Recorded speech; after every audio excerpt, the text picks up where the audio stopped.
تاریخ میں ایک بڑا ظالم اور طاقتور بادشاہ گزرا ہے جس کا نام جالوت تھا۔ وہ اتنا سخت مزاج اور زبردست جنگی سردار تھا کہ لوہے کی ٹوپی سر پر پہنتا تھا۔ اس زمانے میں بنی اسرائیل میں طالوت نامی ایک نیا بادشاہ مقرر ہوا تھا۔ طالوت نے اپنی فوج میں اعلان کیا کہ جو شخص جالوت کو قتل کرے گا، میں اپنی بیٹی کا نکاح اس سے کر دوں گا اور آدھی سلطنت بھی عطا کر دوں گا۔ اس دور میں بنی اسرائیل کا نظام یوں ہوتا تھا کہ ایک نبی دینی رہنمائی کرتا اور ایک بادشاہ حکومت چلاتا۔ اس وقت حضرت شمویل علیہ السلام نبوت پر فائز تھے۔ بنی اسرائیل نے ان سے درخواست کی کہ ہمارے لیے ایک بادشاہ مقرر فرما دیجیے۔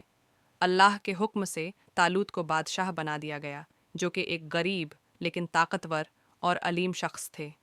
مگر بنی اسرائیل نے اعتراض کیا، وہ تو شاہی خاندان سے نہیں ہے، غریب ہے، بادشاہ کیسے بن سکتا ہے؟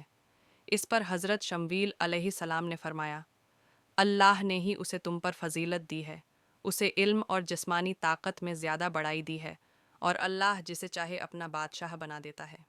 جب طالوت بادشاہ بنے تو انہوں نے بنی اسرائیل کو جہاد کے لیے تیار کیا اور جالوت سے لڑنے کے لیے لشکر کے ساتھ روانہ ہوئے۔ اسی وقت حضرت داؤد علیہ السلام سامنے آئے، ایک نوجوان لڑکا جو بکریاں چرا کر اپنا گزر بسر کرتا تھا۔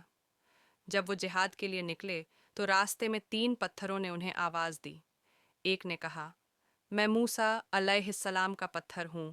دوسرا بولا، میں ہارون علیہ السلام کا پتھر ہوں۔ تیسرے نے کہا، میں جالوت کا قاتل ہوں۔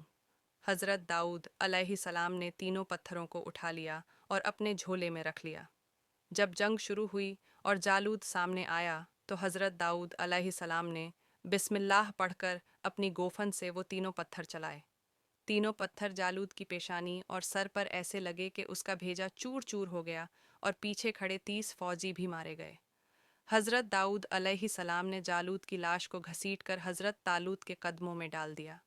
جالوت کی موت کے بعد اس کا لشکر میدان چھوڑ کر بھاگ گیا اور بنی اسرائیل کو بڑی فتح نصیب ہوئی۔ حضرت طالوت نے اپنا وعدہ پورا کیا، اپنی بیٹی کا نکاح حضرت داؤد علیہ السلام سے کر دیا اور آدھی سلطنت انہیں عطا کر دی۔ 40 سال بعد جب طالوت کا انتقال ہوا تو حضرت داؤد علیہ السلام مکمل بادشاہ بنے، اور جب حضرت شمویل علیہ السلام کا وصال ہوا تو اللہ تعالیٰ نے داؤد علیہ السلام کو نبوت بھی عطا فرمائی۔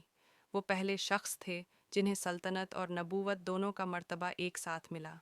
انہوں نے پورے 70 سال تک ان دونوں عہدوں کو ادا کیا۔ ان کے بعد ان کے فرزند حضرت سلیمان علیہ السلام کو بھی سلطنت اور نبوت عطا ہوئی۔ اس واقعہ کا تذکرہ قرآن پاک کی سورہ بقرہ میں یوں آتا ہے، اور داؤد نے جالوت کو قتل کیا اور اللہ نے اسے سلطنت اور حکمت عطا کی اور جو چاہا سکھایا۔